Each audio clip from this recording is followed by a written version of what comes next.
Yeah! JD Lakshminarayana గారు అంతకుముందంతా తెలుగుదేశం పార్టీకి సపోర్టివ్‌గా ఉండేవారు. చాలా సపోర్ట్ చేసేవారు. అనుకోకుండా జగన్ గారిని ప్రైజ్ చేస్తూ ఇది చేస్తూ ఉన్నారు. సో, దానికి సంబంధించి మీరు ఒక ఇది కూడా ఇచ్చారు. అంటే దానికి చాలా ఇంటర్వ్యూలో చెప్పారు. అంటే ఏ పరిస్థితుల్లో మీరు అక్కడ పొగడాల్సొచ్చింది, లేకపోతే అంటే ప్రభుత్వం చేస్తున్న పనుల్ని ప్రైజ్ చేయాల్సొచ్చిందని. ఇప్పుడు నేను అడిగే స్ట్రెయిట్ క్వెషన్, ఇప్పుడు లక్ష్మీనారాయణ గారు ఏ పార్టీకి సపోర్టర్‌గా ఉన్నారు? ప్రజలకు సపోర్టర్‌గా ఉంటాం గానీ నేను ఎప్పుడు పార్టీలకు సపోర్ట్‌గా ఉండను. మేము ఎప్పుడు కూడా ప్రజలు బాగుండాలని కోరుకుంటాం. అందుకనే మేము పార్టీతో వచ్చాం.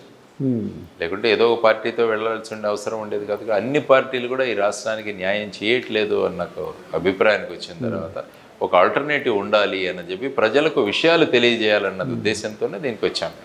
ఎందుకంటే ప్రజాస్వామ్య ప్రక్రియలో పార్టీలు నిలబడాలి, ఇవన్నీ కూడా జరుగుతుంటాయి. సో ఇది ఒక లాంగ్ డ్రాన్ బ్యాటిల్.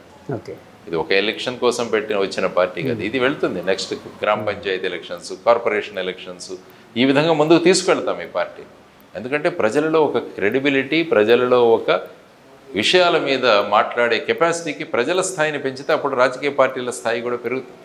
ఆ విధంగా ప్రజలను చైతన్యవంతులుగా చేయడానికి వచ్చింది జై భారత్ నేషనల్ పార్టీ. సార్, ఇందాక నేను ఇంటర్వ్యూకి వచ్చే ముందు ఓ మిత్రుడితో మాట్లాడుతూ ఇలా జేడీ లక్ష్మీనారాయణ గారు ఇంటర్వ్యూ చేయడానికి వెళ్తున్నానంటే ఆయన తన క్వశ్చన్ అడగమన్నాడు. సో ఆయన క్వశ్చన్ని నా క్వశ్చన్గా అడుగుతున్నాను.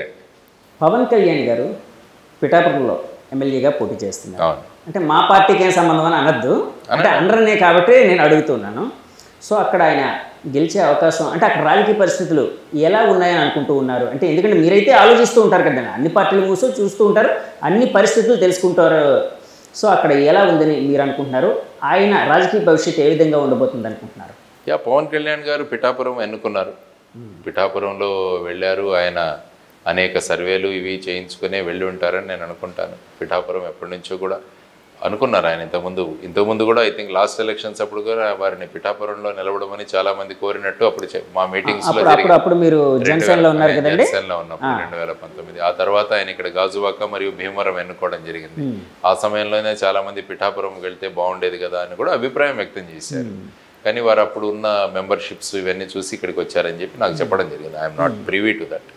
ఇప్పుడు వారు ఎన్నుకున్నారు పిఠాపురం. ఆ తర్వాత పిఠాపురమా లేకుంటే కాకినాడ ఎంపీ కూడా అన్నారు. ఆయన టీ టైం ఉదయ్ గారు ఉన్నారు. ఫర్ ఎగ్జాంపుల్ పైనుంచి ఏదైనా అడ్జస్ట్మెంట్ అవ్వాలంటే ఉదయ్ ఇక్కడికి వస్తారు, నేను ఎంపీగా కూడా వెళ్ళే అవకాశం ఉంది, అమిత్ షా గారు మాట్లాడతారని కూడా ఒక ఇంటర్వ్యూలో వారు చెప్పినట్టు నేను విన్నా.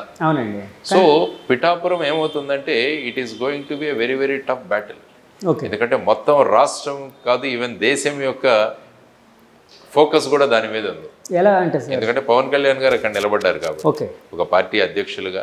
ఆ తర్వాత మధ్యలో అక్కడ ఉన్న వర్మ గారు ఆయన అపోజ్ చేయడము, తర్వాత వారు వచ్చి టైఅప్ చేయడము, ఆ తర్వాత వంగా గీతా గారిని అక్కడ నిలబెట్టడము, మధ్యలో ముద్రగడ పద్మనాభం గారు వైసీపీలో జాయిన్ అవ్వడము, ఇవన్నీ కూడా ప్రభావాలు ఆ పిఠాపురం చుట్టే తిరుగుతాయి. ఇప్పుడు ఫర్ ఎగ్జాంపుల్ పోతిన మహేష్ గారు కూడా ఐ థింక్ జనసేన నుంచి ఆయన రిజైన్ చేసి వైసీపీలో చేరారని విన్నారు. కాబట్టి ఏమవుతుందంటే ఇప్పుడు వైసీపీ పార్టీ కూడా అక్కడ పవన్ కళ్యాణ్ గారి మీద అన్ని అస్త్రాలు ఉపయోగిస్తారు అక్కడ. కాబట్టి ఆ విధంగా it is going to be very very tough fight there.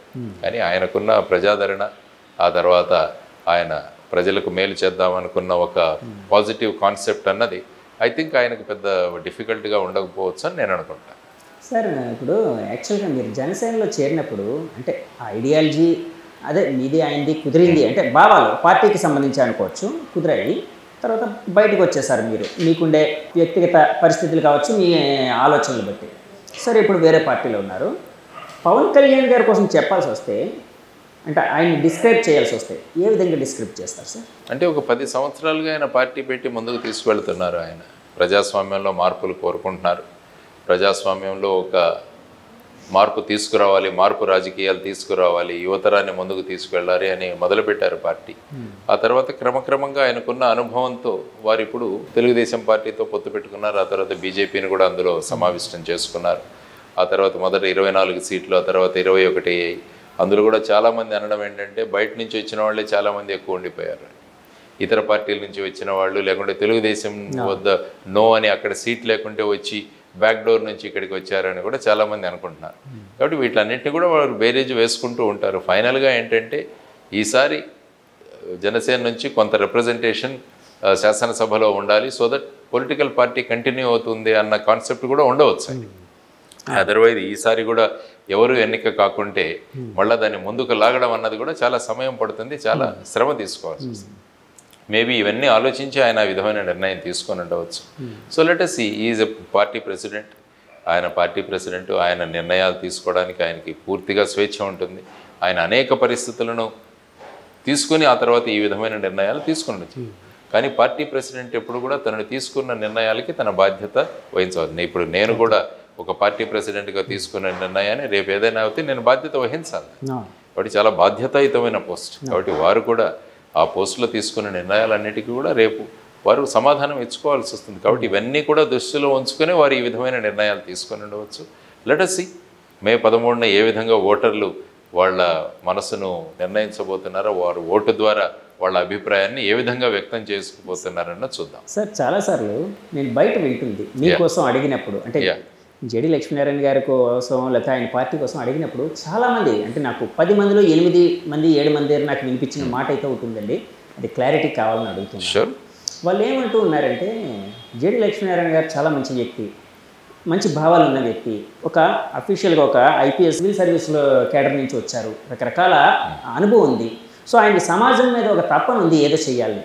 ఆయన లాంటి వ్యక్తి పవన్ కళ్యాణ్ గారితో కలిసి ఉంటే బాగుండేది, ఆయన పక్కాగా ఎలక్ట్ అయ్యేవారు, ఆయన రిప్రజెంటేషన్ పార్లమెంట్లో కావచ్చు అసెంబ్లీలో కావచ్చు పక్కాగా ఉండేది, అది బాగుండేది, ఆయనకి బాగుండేది, ఆయన అభిప్రాయాలు ప్రజెంట్ చేయడానికి కూడా బాగుండేది అని చాలామంది అన్నారు సార్. దీని మీద మీరు ఎప్పుడైనా జనసేన నుంచి వచ్చేసిన తర్వాత ఎప్పుడైనా రిగ్రెట్ అయ్యారా? రిగ్రెట్ లేదు. ఈసారి అసెంబ్లీలో నేను పవన్ కళ్యాణ్ గారు ఇద్దరు అక్కడ కలుస్తాం. పక్కన అండి కలిసి మాట్లాడుకుంటాం. పక్క మీ విజయం మీద మీరు డెఫినెట్గా I'm going to B MLA this time.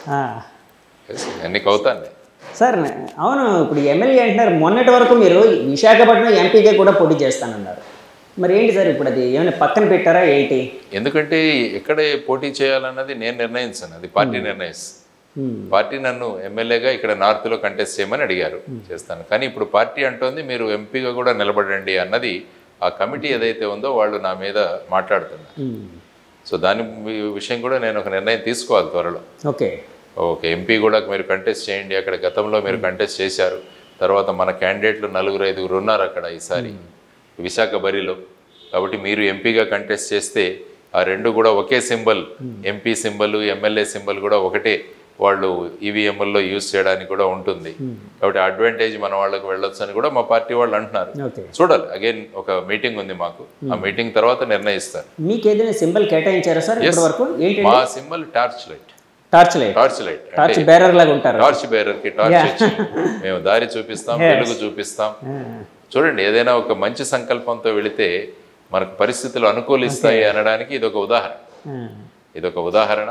కాబట్టి ఈ ఉదాహరణతో మేము ముందుకు వెళ్తాము. కాబట్టి టార్చ్ బేరర్గా టార్చ్ తీసుకొని వెళ్తాము, మార్గాన్ని చూపిస్తాం, దారిని చూపిస్తాం, చీకటిని పారదోలేదానికి ప్రయత్నిస్తుంది జై భారత్ నేషనల్. అంటే విశాఖపట్నం ఇప్పుడు నార్త్ నుంచి మీరు ఎమ్మెల్యేగా పోటీ చేస్తున్నారు. నార్త్లో అయితే ఇప్పుడు కూటమి నుంచి విష్ణుకుమార్ రాజు గారు ఉన్నారు, బీజేపీ అభ్యర్థి. అలాగే వైసీపీ నుంచి కేకే రాజు గారు, అంతకుముందు ఓడిపోయారో ఆయన ఉన్నారు.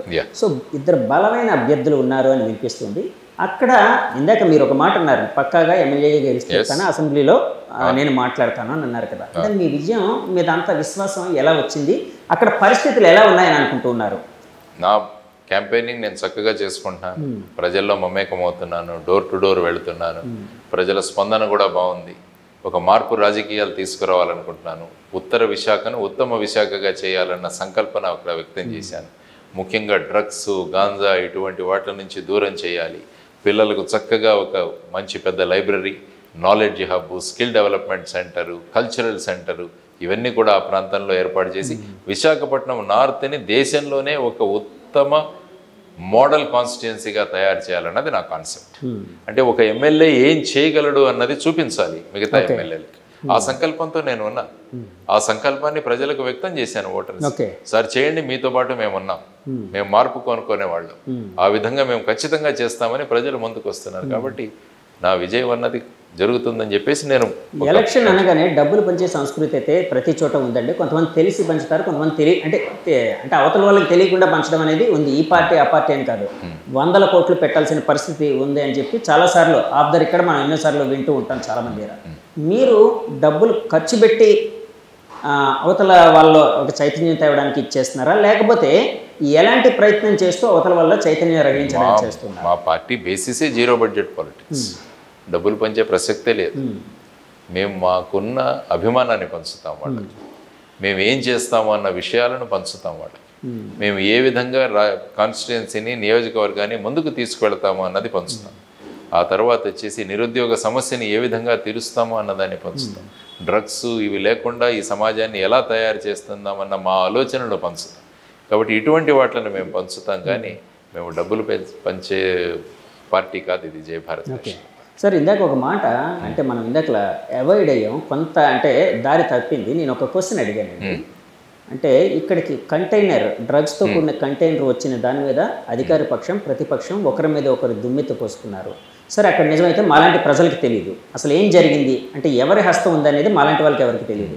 కానీ బీయింగ్ ఏ ఇన్వెస్టిగేటివ్ ఆఫీసర్ అంటే ఇంతకుముందు మీకు ఎక్స్పీరియన్స్ ఉంది కాబట్టి, అంటే ఇప్పుడు అక్కడ విషయాలన్నీ ప్రతిదీ తెలియాలని కాదు, కానీ ఏం జరిగి ఉండొచ్చు అన్న దాని మీద ఒక క్వశ్చన్ అడిగాను సార్. దాన్ని అంటే ఒక్కసారి చెప్పండి. ఇప్పుడు ఏమవుతుందంటే దాంట్లో unless you have the details, container order చేసిన వాళ్ళు ఎవరు, ఎందుకు చేశారు, భారతదేశంలోనే ఈస్ట్ ఇంత తక్కువ ధరలో మనకు దొరుకుతున్నప్పుడు బ్రెజిల్ నుంచి తీసుకురావాల్సిన అవసరం ఏంటి?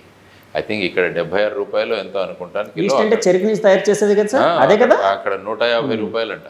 150 రూపాయలు ఇంత షిప్లో